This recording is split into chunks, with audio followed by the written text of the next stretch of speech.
Halo, berjumpa lagi di dunia novel. Kali ini kita akan melanjutkan Everlasting Dragon Emperor. Selamat menyaksikan. Bab 316 terkenal di dua kekayasaran. Api setelah Luming membacanya sekali, dia terkejut. Nyatanya, senjata spiritual, armor, pil, dan ceat ini tidak terlalu canggih. Poin kuncinya adalah jumlahnya terlalu banyak. Tombak perang dan pedang perang menumpuk seperti gunung, memancarkan kilau dingin.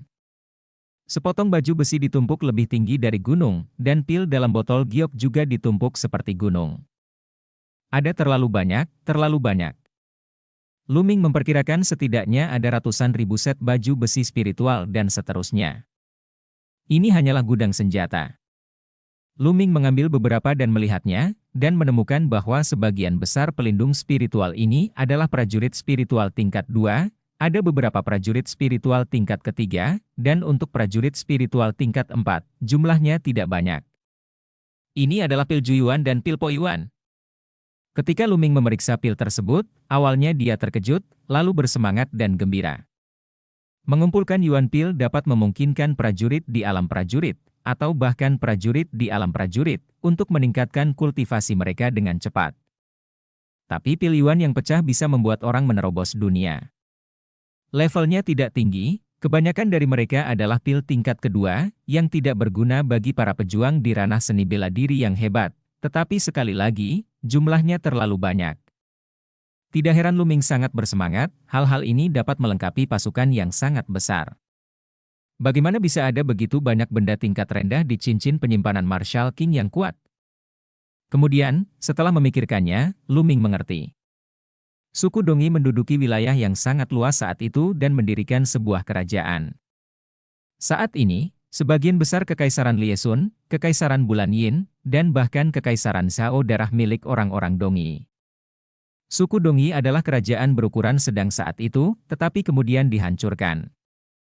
Ada begitu banyak prajurit spiritual tingkat rendah, pil, DLL di cincin penyimpanan nenek moyang suku Dongi. Mereka pasti berpikir untuk membentuk pasukan besar dan membangun kembali kerajaan Dongi di masa depan. Tapi dia meninggal sebelum menyadarinya, dan sekarang semuanya lebih murah untuk Luming. Hahaha, sangat sulit ditemukan di mana saja, mudah untuk sampai ke sini. Bagus, bagus, dengan cara ini, pasukan besar yang bisa saya bentuk. Kavaleri besi serigala skala darah merah dan sersan lainnya memiliki semua peralatan perbarui, kekuatan pasti akan sangat meningkat. Luming berpikir dengan gembira. Memikirkan hal ini, Luming langsung keluar dari kuil tertinggi, dan kemudian mengumpulkan puluhan orang termasuk letnan dan sebagian jenderalnya. Ketika Luming menggunakan beberapa cincin penyimpanan kosong untuk mengemas pil pelindung spiritual ini secara terpisah dan menunjukkannya kepada para letnan dan sebagian jenderal, orang-orang ini langsung membatu di sana. Mereka semua menatap dengan mata terbelalak, membuka mulut, menatap Luming dengan bingung, tidak percaya, dan tetap tidak bergerak. Butuh waktu lama bagi mereka untuk bereaksi satu persatu, gemetar karena kegirangan. Jenderal, ini milikmu. Huaing menelan ludah dan berkata, tentu saja, kalau tidak kamu pikir aku merebutnya. Nah, prajurit spiritual dan baju besi ini dipasang untuk setiap orang, dan pil ini juga dibagikan untuk meningkatkan kekuatan mereka. Perhatian, 30.000 kavaleri serigala skala darah merah perhatikan, saya ingin mereka melakukannya menerobos ranah seni bela diri sesegera mungkin. Luming menginstruksikan. Tujuannya adalah membuat 30.000 kavaleri serigala berdarah merah mencapai tingkat master seni bela diri. Hanya dengan cara itulah kekuatan sebenarnya dari kavaleri besi serigala skala darah merah dapat dimainkan. Tentu saja, dia hanya memberikan 80.000 set perlengkapan senjata spiritual, DLL, dan dia menyimpan sisanya. Adapun ceat tersebut, mereka adalah beberapa seni bela diri tingkat rendah dan formasi pertempuran, yang cocok untuk bertarung di medan perang, pasti tidak akan digunakan dalam waktu singkat, jadi Luming tidak memberikannya. Huaing dan yang lainnya keluar dengan gembira. Tidak lama kemudian, ketika semua anak buah Luming diganti dengan peralatan baru, semua orang di tentara Zenyue terkejut. Sungguh menakjubkan, bawahan Luming semuanya adalah baju besi spiritual tingkat kedua. Tingkat 2, Sama dengan seorang prajurit di tingkat prajurit mengenakan baju besi transformasi spiritual tingkat 2, dan kekuatan tempurnya pasti akan sangat meningkat, serta kemampuannya menyelamatkan nyawa. Adapun beberapa elit, semuanya dilengkapi dengan peralatan tingkat ketiga. Segera, semua orang tahu bahwa semua peralatan ini diberikan oleh Tianyun. Mata sersan tentara Zenyue menjadi merah karena iri dan cemburu. Mereka menemukan bahwa sersan yang mengikuti Lu Ming diperlakukan dengan sangat baik. Pertama, ada serigala bersisik darah merah. Tetapi sekarang, bahkan peralatannya benar-benar baru. Jika bukan karena peraturan militer, mereka pasti ingin bergabung dengan Tianyun. Setelah Ming Meng tahu, dia tersenyum kecut. Sejak itu, setiap prajurit di bawah Lu Ming telah menggunakan Juyuan Pil dan Poyuan Pil untuk meningkatkan kultivasi mereka secara gila-gilaan. Dan selama ini, Kekaisaran Yingyue juga tampak sunyi, tanpa tindakan lain. Waktu berlalu, dan setengah bulan telah berlalu. Dalam setengah bulan terakhir, kekuatan kavaleri besi serigala skala darah merah telah meningkat dengan gila-gilaan. Di antara kavaleri besi serigala skala darah merah, awalnya ada sekitar 5.000 prajurit di tingkat prajurit. Lainnya, kebanyakan prajurit samurai Yae dan samurai Kunoe. Selama setengah bulan terakhir, masing-masing telah meningkat pesat. Beberapa prajurit samurai Jiuzhong telah lama terjebak di sana, dengan bantuan Pil Poyuan, mereka menerobos kemacetan dan bergegas ke ranah prajurit. Dalam setengah bulan, lebih dari 10.000 orang bergegas ke dunia seni bela diri. Dan yang lainnya, masing-masing dari mereka telah naik hampir 1 tingkat, bahkan mungkin 2 tingkat. Bahkan jika ramuan yang ditinggalkan oleh Raja Bela Diri yang kuat tidak berlevel tinggi, itu masih luar biasa, itu adalah dasar dari Raja Bela Diri Dongyi yang berniat membangun pasukan yang kuat dalam waktu singkat. Efek obatnya alami luar biasa, melebihi harapan Lu Ming. Hebat, jika ini berlangsung kurang dari sebulan, semua 30.000 kavaleri serigala berdarah merah akan memasuki ranah seni bela diri. Lu Ming sangat gembira, dan pil dibagikan tanpa ragu-ragu. Di cincin penyimpanan Raja Wu, pil itu disiapkan untuk 500.000 tentara, dan pil itu tidak akan pernah habis. Saat ini, berita datang dari Ming Meng bahwa Kekaisaran Yingyue telah berubah lagi baru-baru ini. Benar saja, 3 hari kemudian, 600.000 tentara Kekaisaran Yingyue menyerang wilayah Sekte Pedang Bulan Hantu. Untuk sementara waktu, perang berlanjut. Setelah menerima berita itu, Lu Ming berangkat dengan 30.000 kavaleri serigala skala darah merah tanpa ragu-ragu. Saatnya menguji kekuatan tempur kavaleri besi serigala skala darah merah. Pertempuran ini mengejutkan seluruh dunia, mengguncang seluruh kerajaan Liesun dan Kekaisaran Yinmun. 30.000 kavaleri berdarah merah yang dipimpin oleh Lu Ming benar-benar tak terkalahkan dan tak terkalahkan. Dalam pertempuran ini, lawan pertama kavaleri besi serigala skala darah merah adalah tentara Changlang dari Kekaisaran Bulan Yin. Menghadapi serangan kavaleri besi berdarah merah, pasukan 50.000 serigala tidak memiliki kekuatan untuk melawan, dan mereka dikalahkan dalam satu pukulan. 50.000 pasukan serigala hampir musnah. Akibatnya, Lu Ming memusnahkan 70.000 tentara Changlang dari Kekaisaran Yingyue, dan mereka telah dilumpuhkan sepenuhnya. Setelah itu, Kekaisaran Yingyue mengirimkan legiun yang sangat kuat, Legiun Singa Liar. Legiun 100.000 singa liar lebih kuat dari pasukan serigala abu-abu. Pertempuran ini sangat tragis, berteriak untuk membunuh Sentian. Pada akhirnya, hasilnya sama, 30.000 kavaleri serigala skala darah merah mengalahkan 100.000 legiun singa liar dalam satu gerakan, dan 100.000 legiun singa liar hampir musnah. Untuk sementara waktu, nama Tianyun, nama kavaleri besi serigala skala darah merah mengguncang Kekaisaran Liesun dan Kekaisaran Yingyue. Bab 317 Juara Hou, Tianyun. Dalam pertempuran ini, Kekaisaran Yingyue kehilangan 2 legiun yang kuat, kekuatan tempur mereka sangat berkurang, dan mereka harus memilih untuk mundur. Setelah pertempuran ini, pamor keluarga kerajaan-kerajaan Liang telah meningkat pesat. Karena kavaleri berdarah merah, Tianyun, milik keluarga kerajaan. Tawa gembira datang dari ibu kota Kekaisaran Liesun, Istana Kekaisaran, dan Istana Emas. Di Aula Luan Emas, Kaisar Hua Zhengxing duduk tinggi di kursi naga, dan di bawah, berdiri semua pejabat sipil dan militer. Hahaha, bagus, bagus, Tianyun memang jenius yang tiada tara, ibu kota naga dan burung phoenix. Pertempuran ini telah sangat merusak moral Kekaisaran Yingyue, dan keluarga kerajaan saya juga telah meningkatkan reputasinya, dan telah mendapatkan kembali popularitasnya di hati rakyat jelata. Hua Zhengxing tertawa, matanya berbinar kegirangan. Selamat, Yang Mulia, karena menemukan kejeniusan seperti itu, saya telah melupakan revitalisasi keluarga kerajaan. Seorang veteran berambut abu-abu melangkah maju untuk memberi selamat. Selamat, Yang Mulia, Anda memiliki mata yang tajam. Pejabat sipil dan militer lainnya membungkuk dan memberi hormat satu persatu sambil berteriak keras. Ayah, Tianyun harus diberi penghargaan atas pencapaian yang menakjubkan. Huaci berjalan keluar dan memberi hormat.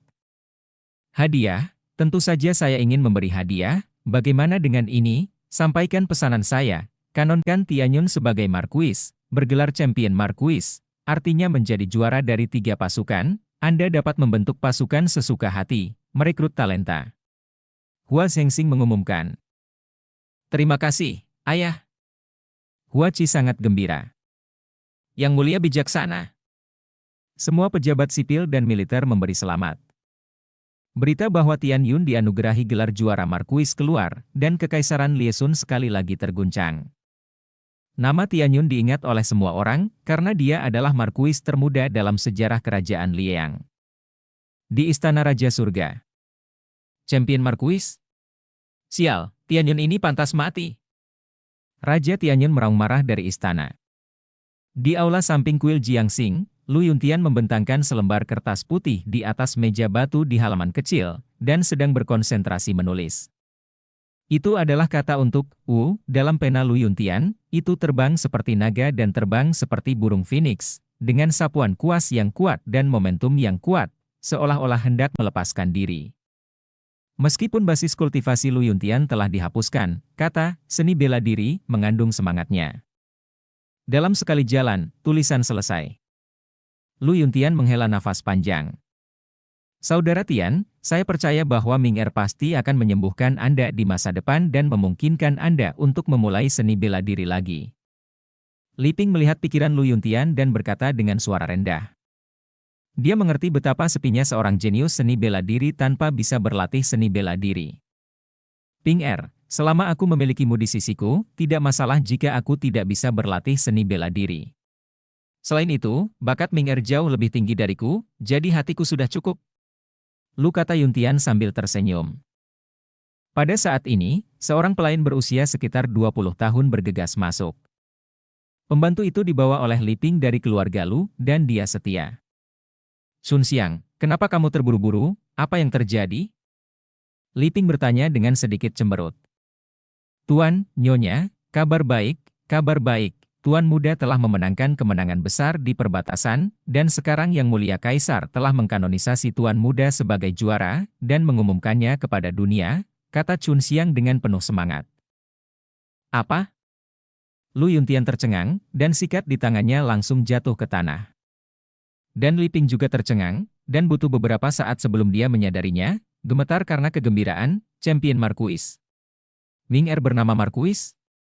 Benarkah? Benarkah? Li Ping bertanya beberapa kali, mengira dia sedang bermimpi. Benar sekali, Tuan dan Nyonya, dunia luar sedang membicarakan masalah ini sekarang, dan semua orang tahu itu. Kata Chun Xiang. Ming Er adalah seorang Markuis, Brother Tian, Ming Er adalah seorang Markuis. Bisik Li Ping, air mata mengalir di matanya, dan dia bersandar di lengan Lu Yuntian. Sangat menyenangkan. Kenapa kamu menangis? Ini hal yang hebat. Kenapa kamu menangis? Lu Yuntian berpura-pura tenang sambil memeluk Li Ping, tetapi suaranya yang sedikit bergetar hampir tidak bisa menyembunyikan kegembiraannya. 2 hari kemudian, berita itu menyebar ke kota Wang Yue. Juara Hou, juara Hou! Raungan yang menginspirasi bergema di langit. Di padang rumput utara puluhan ribu mil jauhnya dari kota bulan. Di sini, ada tenda militer yang tak ada habisnya, dan sekilas tidak ada habisnya. Ini adalah kamp militer terbesar di selatan Kekaisaran Yingyue, menguasai sebagian besar wilayah selatan Kekaisaran Yingyue. Yin Tianjue, Raja Shenan dari Kekaisaran Yingyue, duduk di sini kali ini. Yin Tianjue juga bertanggung jawab atas serangan terhadap Kekaisaran Liang. Saat ini, di tenda militer Yin Tianjue, ada lebih dari selusin orang yang duduk. Yin Tianjue duduk di atas, melihat sosok yang terbungkus jubah hitam di tengah tenda militer. Yin Tianjue, kamu Kekaisaran Yingyue, mengapa kamu mundur? Dengan cara ini, rencana kita akan kacau. Pria berjubah hitam itu hanya menunjukkan sepasang mata, menatap Yin Tianjue dengan muram. Mengapa mundur? Mengolah legion ini? Apakah kamu tahu itu? Yin Tianjue membanting meja dengan keras, hampir berteriak. Pria berbaju hitam itu terdiam beberapa saat, dan berkata, kali ini, kami tidak tahu harus berbuat apa. Saya tidak pernah menyangka akan ada awan di langit dan itu akan sangat sulit. Ide bagus. Yin Tianjue mencibir. Ketika saya datang, saya sudah menerima perintah bahwa kami pasti akan memberi kompensasi kepada negara Anda atas kerugian kali ini, tetapi rencananya harus dilanjutkan, jika tidak, kali ini akan hilang sia-sia, kami berjanji untuk membayar keuntungan Anda tidak akan kurang. Jubah hitam itu berkata dengan manusiawi. Lanjutkan. Kamu berkata dengan ringan, siapa yang bertanggung jawab atas kavaleri berdarah merah Tianyun? Kita tidak boleh kalah. Yin Tianjue mencibir. Kavaleri darah merah tidak menakutkan, yang menakutkan adalah Tianyun, begitu Tianyun mati, kavaleri darah merah akan berantakan dan dihancurkan pada saat itu. Jubah hitam itu berkata dengan manusiawi. Oh, apa rencanamu? Tanya Yin Tianjue. Pria berjubah hitam tersenyum dingin dan berkata, bunuh Tianyun. Bunuh? Tianyun bersembunyi di antara 30.000 kavaleri berdarah merah, dan ada master yang sangat kuat mengikutinya sepanjang waktu. Tidak mudah untuk membunuh. Hari yang mendung. Kalau begitu tunggu, saya tidak percaya bahwa Tianyun akan selalu bersembunyi di barak dan tidak pernah keluar. Negara Anda terkenal dengan metode pembunuhan. Saya yakin Anda lebih baik dalam hal ini daripada saya. Dan kali ini, kami akan mengirim asasin terkuat, bekerja sama dengan negaramu untuk membunuh Tianyun. Suara pembunuh pria berjubah hitam itu terdengar. Oke, kami juga akan mengirim pembunuh terkuat. Kita harus membunuh Tianyun dalam satu gerakan. Selain itu, saya perlu meminta bala bantuan dari Yang Mulia. Dalam jangka pendek, saya khawatir akan sulit untuk menyerang dalam skala besar. Kata Yin Tianjue. Tidak apa-apa, kita bisa menunggu 1 atau 2 bulan lagi, jadi sudah beres. Setelah pria Heipai selesai berbicara, dia pindah dan menghilang. Yin Tianjue merenung sejenak, dan memberi perintah, panggil Yuan Kue Shuang bunuh untuk menemuiku. Ya. Satu orang menjawab, lalu menghilang. Bab 318. 3.000 mil barat laut kota Wang Yue, ada lembah yang sunyi, dan sosok Luming muncul di luar lembah. Setelah itu, Luming bergerak dan berjalan menuju lembah. Setelah sekitar 1 kilometer, Luming berhenti. Di depannya, darah dipenuhi cahaya, dan kepompong darah besar digantung di sana. Hematostasis mata emas akan segera berevolusi. Bisik Luming. Benar, kepompong darah setinggi 5 atau 6 meter di depan adalah hasil dari kekakuan darah mata emas. Sebelumnya, Luming memimpin zombie darah bermata emas dan kavaleri besi berdarah merah untuk membunuh ratusan ribu pasukan Yingyue. Zombie darah bermata emas menyerap terlalu banyak darah, dan mulai berevolusi setengah jalan kembali ke kota bulan. Aku bisa hanya menemukan tempat yang sepi dan membiarkannya mulai berkembang. Setelah Luming kembali ke kota Wang Yue, dia bergegas untuk memeriksa situasi setelah dia selesai menangani masalah tersebut. Saya tidak tahu berapa lama waktu yang dibutuhkan untuk zombie darah bermata emas untuk berevolusi. Sekarang tampaknya situasinya stabil. Saya akan pergi ke kota bulan dulu dan memeriksa kembali nanti. Memikirkan hal ini, Luming berubah menjadi sinar cahaya dan menghilang ke langit. Segera setelah itu, dia kembali ke kota Wang Yue. Temui sang juara. Temui sang juara. Sekembalinya ke kota Wang Yue, para pejabat kota Wang Yue dan para jenderal tentara Zenyue memberi hormat kepada Luming dengan hormat. Luming menanggapi dengan anggukan, dan segera kembali ke barak darah merah. Semuanya normal. Huaing memang ahli dalam memimpin pasukan, di bawah manajemennya, kavaleri darah merah, dan sersan lainnya sedang berlatih keras. Luming sangat lega tentang ini. Di kuil tertinggi, Luming duduk bersila, dan di atas kepalanya, sebuah tablet batu besar digantung. Bedanya, sebenarnya ada 4 cakra perak yang bersinar di sekitar prasasti ini. Benar, garis keturunan kedua Luming telah maju. Luming merasa bahwa garis keturunan Kowon telah mencapai batas tingkat ke-9 dari tingkat fana, tetapi sulit untuk maju. Tidak peduli berapa banyak esensi darah yang disempurnakan, itu masih merupakan tingkat ke-9 dari tingkat fana. Jadi beberapa waktu lalu, Luming hanya menggunakan esensi darah yang dimakan untuk meningkatkan garis keturunan kedua. Dalam pertempuran itu, terlalu banyak darah yang tertelan, dan garis keturunan kedua berhasil dipromosikan ke tingkat yang lebih tinggi. Dan kultivasinya juga telah mencapai puncak level ketiga Wuzong. Aku tidak tahu kapan garis keturunan 9 naga akan dapat naik ke peringkat raja. Lupakan saja, jangan pikirkan itu. Ketika saatnya promosi, itu akan datang secara alami. Saat ini, 9 naga melangkah ke langit adalah hal yang paling penting. Luming berpikir dalam hatinya. Setelah masa pelatihan ini, ditambah dengan serangkaian pertempuran, Luming akhirnya memiliki beberapa petunjuk tentang Kowon. Luming mengeluarkan buku rahasia 9 naga melangkah ke langit, membacanya dengan cermat, lalu menutup matanya, dan memahaminya dengan cermat. 1 jam kemudian, Luming tiba-tiba bangun, dan melangkah santai ke samping. Bersenandung. Pada saat ini, tubuh Luming sepertinya beresonansi dengan langit dan bumi, dan dia memancarkan fluktuasi yang tidak dapat dijelaskan, misterius dan misterius. Tekanan yang sangat kuat. Pada saat ini, Luming merasakan tekanan yang menakutkan di dunia, menimpanya, dan dia merasa tubuhnya hampir meledak oleh kekuatan ini. Ledakan. Akhirnya, Luming menginjak tanah. Pada saat ini, seluruh kuil tertinggi tampak bergetar hebat, dan tanah meraung, hampir meledak. Panggilan. Setelah mundur, Luming menghela nafas panjang, dan fluktuasi misterius di tubuhnya menghilang, dan tekanan padanya menghilang tanpa jejak. Ini tekanan yang sangat kuat. Tidak heran 9 matahari tertinggi mengatakan kepada saya bahwa saya harus menerobos Wuzong dan mencapai tubuh fisik tingkat keempat sebelum saya dapat berlatih 9 naga melangkah ke langit. Jika basis kultivasi dan tubuh fisik saya gagal untuk memenuhi persyaratan, saya khawatir saya akan dihancurkan oleh tekanan itu. Luming menghela nafas tanpa henti, tetapi ada juga kegembiraan di matanya. Saya belum sepenuhnya berhasil pada langkah pertama, tetapi kekuatannya sudah mencengangkan.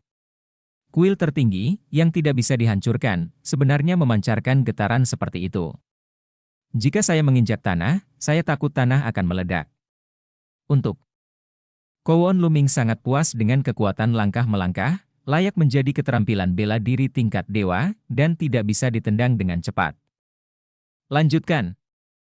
Segera, Luming terus berlatih, mencoba mengambil langkah pertama dari 9 naga melangkah ke langit dan sepenuhnya berhasil dalam pelatihan. Waktu berlalu, dan 1 bulan lagi telah berlalu. Dalam waktu sebulan, kemajuan pasukan kavaleri berdarah sangat mencengangkan. Di bawah persediaan pil obat yang terus-menerus, 30.000 kavaleri serigala berdarah merah, dan sisanya semuanya menerobos ke ranah seni bela diri, yang membuat kekuatan kavaleri berdarah merah meningkat pesat. Tentu saja, konsumsi juga menakutkan. 30.000 orang telah sepenuhnya mengkonsumsi ramuan yang awalnya disiapkan untuk 100.000 orang, sehingga kultivasi mereka meningkat begitu cepat. Selain 30.000 kavaleri berdarah merah, kultivasi prajurit lain juga meningkat pesat. Yang tercepat dinaikkan 3 level, dan yang terburuk dinaikkan 1 level. 80.000 tentara Luming telah mencapai lompatan dalam kekuatan keseluruhan. Dan bulan ini, dunia luar tidak tenang, bisa dikatakan bergejolak. Dan yang paling mencolok, ada 2 orang. Salah satunya adalah Duan Mulin. Setelah bertahun-tahun hening, Duan Mulin akhirnya pecah dan menantang 10 murid tingkat emas yang sangat terkenal dari 5 sekte besar berturut-turut. Itu hanya menantang seorang jenius di level 6 pahlawan Liang. Tepat ketika semua orang berpikir bahwa dia akan menantang 6 pahlawan Liesun, dia berhenti dan tidak terus menantang. Hal ini membuat banyak orang menebak seberapa kuat Duan Mulin. Yang lainnya bahkan lebih mencengangkan, dan itu adalah Qiu Changkong. Untuk beberapa alasan yang tidak diketahui, Qiu Changkong mengalami konflik dengan Gu Youyun, yang berada di peringkat ke-22 di peringkat Yundi, dan keduanya memulai duel puncak. Hasilnya mengejutkan, pada akhirnya berakhir dengan pemenggalan Gu Youyun. Qiu Changkong awalnya berada di peringkat ke-36 dalam daftar Yundi, yang merupakan yang terakhir, tetapi dia membunuh Guo Yun, yang berada di peringkat ke-22, dalam satu pertempuran. Ini tidak lagi mengejutkan Kekaisaran Liang. 6 kerajaan semuanya menyebabkan ledakan besar terkejut. Kekuatan Qiu Changkong melebihi ekspektasi semua orang. Di antara 36 kerajaan Kaisar Yun, ada 8 kerajaan menengah, dan di antara 36 jenius dalam daftar Kaisar Yun, ada 32 orang yang berasal dari 8 kerajaan menengah, dan hanya 4 orang yang berasal dari kerajaan bawah. Merupakan hal yang mencengangkan bagi Qiu Changkong untuk berada di daftar Yundi. Kali ini, itu menimbulkan lebih banyak sensasi. Kedua berita ini secara alami sampai ke telinga Lu Ming, tetapi ketika Lu Ming mendengarnya, dia hanya tersenyum dan terus berlatih. Hah? Ada beberapa gerakan di mata emasnya. Pada hari ini, Lu Ming sedang berlatih, dan tiba-tiba merasa bahwa urutan penekan sihir tidak normal, memancarkan cahaya redup. Mungkin mata emas telah berevolusi. Mari kita pergi dan lihat seberapa besar peningkatan yang dapat dilakukan mata emas. Mata Lu Ming menunjukkan antisipasi. Kekakuan darah mata emas sudah setara dengan puncak tingkat ke-7 Wuzong. Jika berevolusi lagi, pasti akan lebih kuat dan akan sangat membantu Lu Ming. Lu Ming keluar dari Moonwat Qing City, berubah menjadi seberkas cahaya, dan menuju ke lembah tempat darah mata emas menegang. Lu Ming tidak menyadari bahwa tak lama setelah dia meninggalkan kota Wang Yue, di padang rumput di kejauhan, beberapa sosok melayang ke langit dan mengikuti. Tidak lama kemudian, Lu Ming datang ke lembah ini dan masuk. Di depan, bau darah sangat kuat, dan kepompong darah dipenuhi darah. Saat Lu Ming melangkah ke lembah, cahaya darah di depan tiba-tiba menyusut.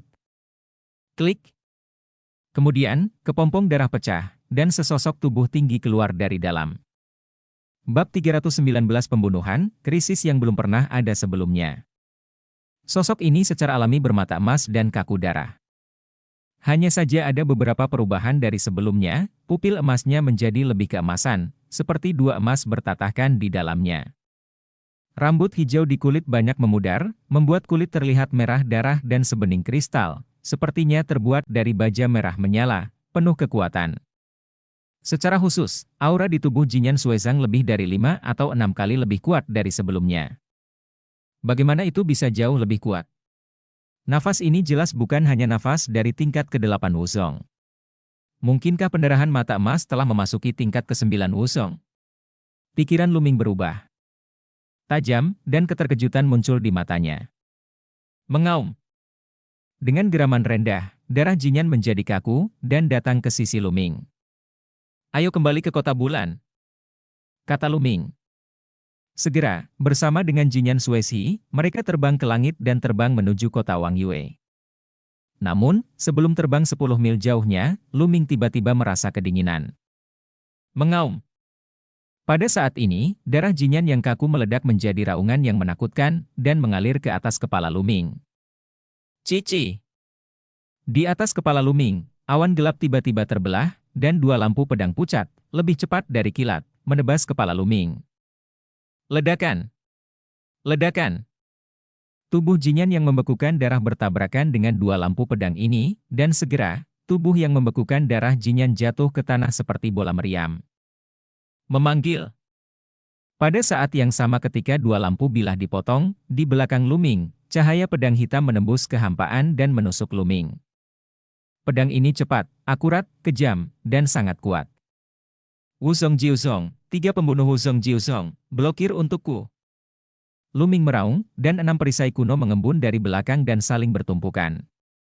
Tapi, Cici. 6 perisai kuno hampir seketika tertembus.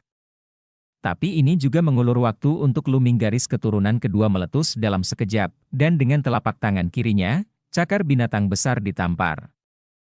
Pada saat yang sama, memegang senjata penekan iblis di tangan kanannya, dia menusuk dengan tombak, dan ada kekuatan angin dan api yang kuat di senjata itu.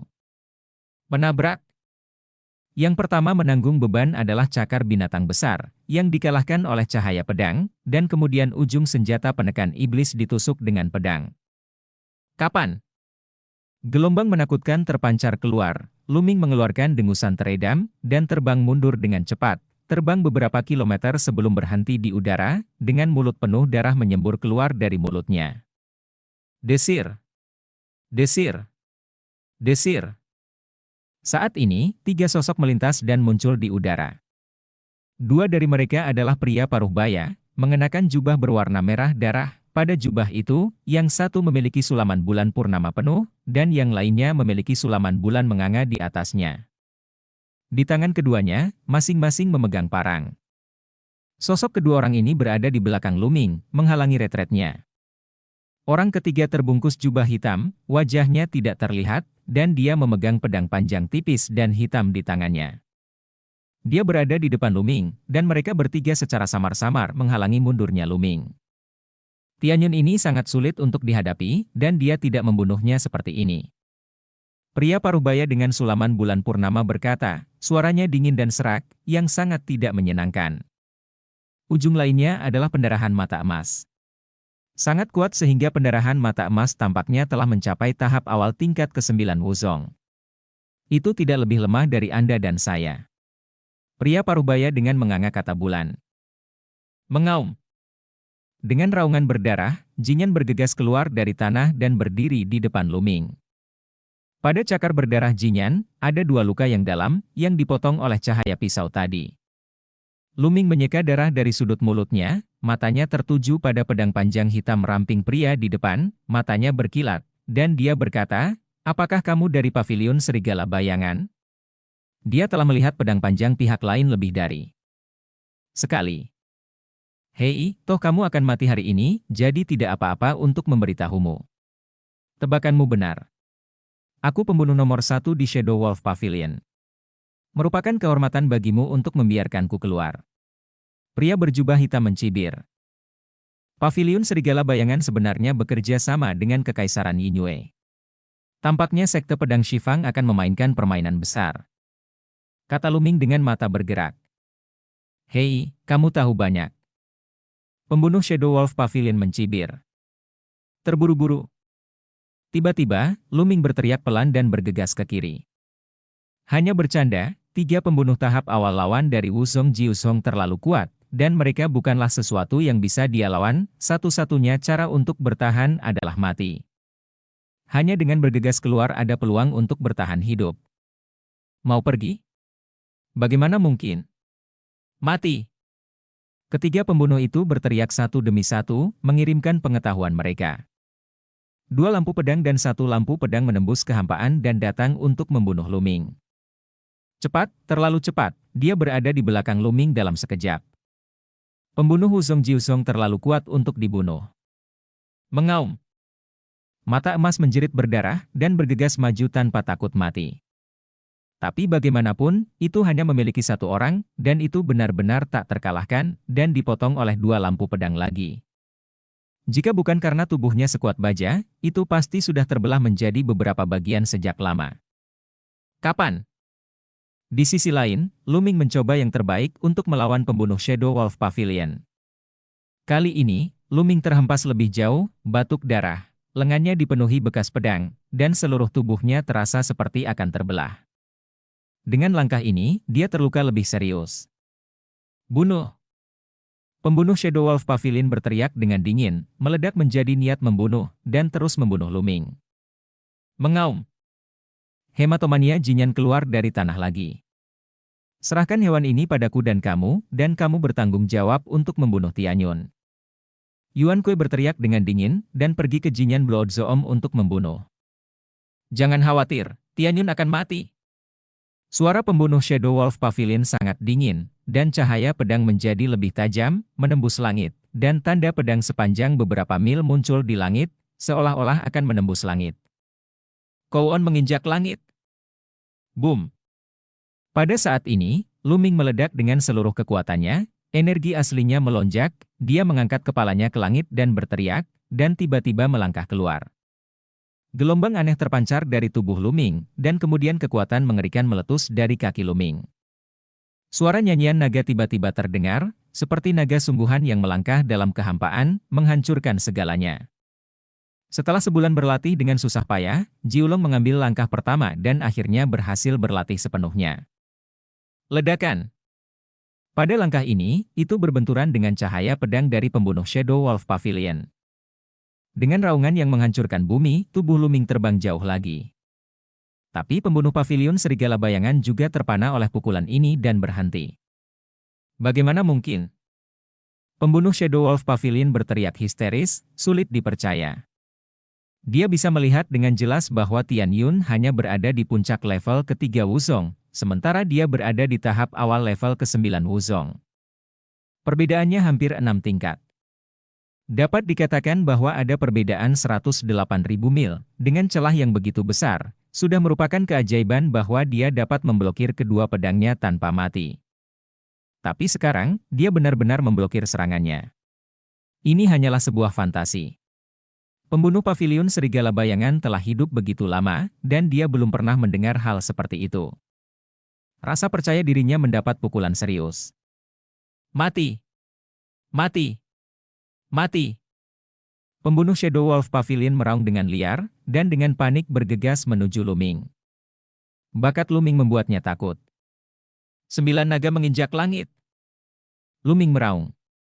Kali ini, dia tidak melangkah menuju pembunuh Shadow Wolf Pavilion, tetapi menuju kehampaan di belakangnya.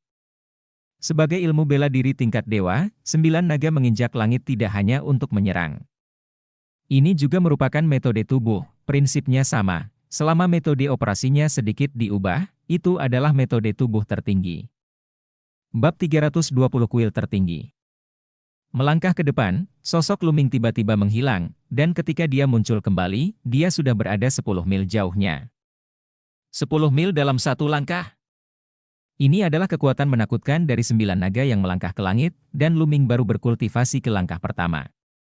Tercatat dalam 9 naga menginjak langit bahwa jika Anda mencapai tingkat kultivasi tertinggi, Anda bisa menjadi seperti 9 naga, melangkah keluar dalam satu langkah berjarak ratusan juta mil jauhnya, yang sangat kuat tak terbayangkan. Luming masih jauh di belakang. Sialan, kamu tidak bisa pergi. Pembunuh Shadow Wolf Pavilion meraung, dan dengan cepat mengejar Luming. Untuk Wuzong yang kuat, jarak 10 mil juga merupakan masalah beberapa tarikan napas. Bahkan tanpa memikirkannya, Luming mengambil langkah lain. Dengan kilasan sosoknya, seperti kecepatan angin, jarak 10 mil dilintasi lagi di bawah kakinya. Engah! Tiba-tiba, tubuh Luming bergetar, dan seteguk darah menyembur keluar. Dia sudah terluka parah, tetapi menggunakan 9 naga melangkah ke langit akan menghabiskan jumlah yang sangat besar, dan tekanan dari dunia juga sangat besar, yang membuatnya semakin terluka. Perbedaannya terlalu besar, tidak mungkin cocok sama sekali, dan Anda hanya bisa kabur. Memanggil. Di belakangnya, pembunuh Shadow Wolf Pavilion mengejarnya dengan niat membunuh. Dan lebih jauh ke belakang, Jinyan Sui membeku untuk menahan pembunuhan ganda Yuan Kuei. Tian Yun, serahkan keterampilan bela dirimu, dan aku akan menjaga seluruh tubuhmu. Teriak pembunuh Shadow Wolf Pavilion. Seni bela diri yang ditampilkan Luming sangat menakjubkan sehingga dia iri jika dia bisa mendapatkannya. Tingkat kekuatan tempur apa yang bisa dia capai?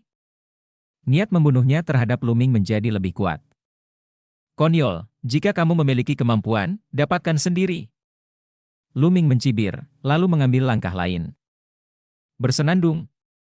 Ada sedikit getaran antara langit dan bumi, dan tubuh Luming seperti kilatan petir, melewati kehampaan, dan dia berada 10 mil jauhnya dalam sekejap, jauh dari pembunuh Shadow Wolf Pavilion.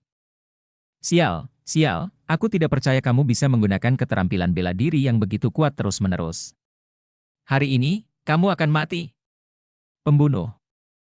Shadow Wolf Pavilion meraung, dengan serigala hitam raksasa melompat dari tubuhnya, dia mengejar Luming seperti dirinya yang dulu. Setiap kali Luming mengambil langkah, dia mengambil 2 nafas, dan mengambil 1 langkah lagi, dan 2 nafas inilah yang sering membuat lawan mengejar jarak tertentu. Dengan cara ini, mengejar dan melarikan diri, ribuan mil berlalu dalam sekejap mata. Darah mengalir dari tubuh Luming, terus melakukan 9 naga menginjak langit, kerusakannya terlalu parah, ada retakan di kulitnya, dan darah mengalir. Ki sejati di tubuhnya semakin langka, dan dia tidak bisa bertahan lama. Tiba-tiba, ada semburan uap air di depanku. Itu adalah sungai besar, sangat lebar, mengalir deras melintasi padang rumput. Dahe! mata Luming berkilat, dan dia melangkah lagi di sepanjang sungai. 10 mil jauhnya, Luming melihat ke depan. Sungai besar bercabang di depan, dan tidak bercabang dari satu cabang, tetapi membentuk kipas, dengan 5 cabang dan 5 cabang, mengalir ke seluruh padang rumput, menunjukkan kehidupan padang rumput. Tuhan tolong aku juga. Luming sangat gembira, bahkan tanpa memikirkannya, dia terjun ke sungai besar. Air di sungai besar sangat dalam, lebih dari 100 meter, dan Luming langsung tenggelam ke dasar sungai, berpikir untuk berenang ke depan dengan cepat. Desir. Setelah hanya 4 atau 5 napas, pembunuh Shadow Wolf Pavilion muncul di atas dahe. Ingin melarikan diri? Bermimpi, bunuh. Teriak pembunuh Shadow Wolf Pavilion, dan menebas dengan pedangnya, padat dengan energi pedang yang tajam, menembak ke arah sungai. Segera, sungai melonjak, seekor ikan besar terbunuh, mayat-mayat muncul ke permukaan, dan sungai menjadi merah karena darah. Mati, mati. Pembunuh Shadow Wolf Pavilion terus menebas aura pedang ke arah sungai seperti orang gila. Ledakan! Ledakan! Energi pedang terus menyembur keluar, menutupi seluruh sungai. Di dasar sungai, Luming berenang seperti ikan, menghindari energi pedang. Paf! Namun, energi pedang terlalu padat, dan masih ada energi pedang yang menembus bahu Luming, hampir memotong lengan, dan darah mengalir. Luming mendengus dan melanjutkan perjalanannya. Ada 5 jalan bercabang di depan, dan Luming memilih satu secara acak, dan berenang dengan cepat. Di atas, pembunuh pavilion serigala bayangan merusak sungai seperti orang gila, tetapi masih tidak melihat Luming. Kemudian dia bergegas ke sungai dan mencarinya. Setelah mencari kemana-mana, Luming tidak dapat ditemukan. Ketika dia mencapai pertigaan, wajahnya benar-benar terdistorsi. Dia tidak tahu jalan samping mana yang dilalui Luming. Dan di sungai, tidak mungkin mengejar musuh berdasarkan nafas, sungai akan membasuh nafas. Desir. Dia bergegas ke langit, melihat sekeliling, dan meraung dengan marah. Sial, sial. Luming mengikuti sungai dan terus turun, melayang ke jarak yang tidak diketahui. Luming merasa seluruh tubuhnya semakin lemah, matanya menjadi hitam, dan dia merasakan sakit yang parah di sekujur tubuhnya. Dia tahu bahwa dia telah terluka terlalu parah sebelumnya, dan sekarang dia memiliki serangan yang lengkap. Tidak, kamu harus menemukan tempat untuk menyembuhkan lukamu, jika tidak, itu akan berbahaya. Segera, Luming menyeka wajahnya dan melepas topeng Yirong, memperlihatkan wajah aslinya. Dan bentuk tubuhnya sudah lama kembali ke tampilan aslinya karena cedera. Setelah berganti pakaian, Luming terus melayang di sepanjang sungai untuk beberapa saat, kalau-kalau dia dikejar oleh pembunuh pavilion serigala bayangan. Di malam hari, sekelompok orang bergegas menyusuri jalan di samping sungai Su. Ada lebih dari selusin orang, kebanyakan dari mereka adalah pria paruh-baya kekar dengan aura berat yang memancar dari tubuh mereka, dan sekilas mereka dapat dikenali sebagai master seni bela diri. Berkuda di depan adalah 2 pria muda, seorang pria dan seorang wanita. Pria itu tampan, tapi matanya yang sipit dan panjang membuat orang merasa sedikit murung. Wanita itu mengenakan gaun hijau panjang, dengan sosok anggun dan lekuk tubuh bergelombang, sangat glamor dan mengharukan. Namun, wanita itu tampak sibuk dan mengerutkan kening. Berhenti! Tiba-tiba, wanita itu berteriak pelan, dan menarik kudanya ke bawah selangkangannya untuk menghentikannya. Yang lainnya mengikuti. Moing, kenapa kamu tiba-tiba berhenti? Pria muda itu mengerutkan kening dan bertanya. Ada seseorang di depan, kata Moing. Semua orang melihat ke depan, dan mereka melihat sesosok tubuh merangkak keluar dari sungai Suhe. Setelah sosok itu naik ke pantai, tubuhnya terhuyung-huyung, seolah-olah dia akan jatuh kapan saja. Ki terbagi menjadi yin dan yang. Sosok itu melirik semua orang, dan tiba-tiba berteriak, lalu jatuh lurus. Itu hanya orang yang sekarat, mengapa repot-repot dengannya? Ayo cepat kembali ke kota Tiansu, pangeran kecil datang ke sini untuk menemuimu, jangan biarkan pangeran kecil menunggu selamanya. Pria muda itu dengan santai melirik sosok itu. Berkata ringan. Aku ingin menyelamatkannya. Setelah Moing berkata, dia melompat dari kudanya dan berjalan menuju sosok itu. Apa? Kamu ingin menyelamatkannya? Kamu ingin menyelamatkan pemborosan seperti itu, teriak pemuda itu. Tapi dia tidak melihat keterkejutan di mata Moing. Bagaimana dia tahu? Mungkinkah dia bisa menyembuhkanku? Hanya aku yang tahu tentang ini, tapi orang ini bisa tahu sekilas. Aku harus menyelamatkannya. Moing membantu sosok itu sambil berpikir, dan melihatnya. Sedikit terkejut, kamu masih sangat muda. Sosok yang naik dari sungai itu tentu saja adalah Lu Ming. Dia hanyut di sepanjang sungai untuk sementara waktu, tetapi tanpa diduga cederanya lebih serius dari yang dia bayangkan. Cedera pecah, dan dia tidak memiliki kekuatan sama sekali. Yang lebih menakutkan adalah energi sejati di tubuhnya menghilang sepenuhnya, dan dia bahkan tidak bisa memasuki kuil tertinggi. Dan cerita pun berakhir. Sampai jumpa cerita berikutnya di dunia novel.